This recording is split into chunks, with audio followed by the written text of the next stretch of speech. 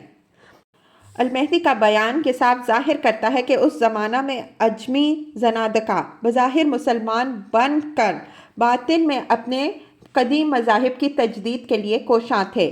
المسعودی کے بیان کے مطابق یہ دعوت ان تراجم کی بدولت پھیل رہی تھی جو منصور کے عہد میں پہلوی اور فارسی زبان سے ہوئے تھے، اور ابن ابی اوجا، حماد عجز، یحییٰ بن زیاد اور مطیع بن ایاس جیسے لوگوں کی تصانیف اس زہر کو پھیلا رہی تھیں۔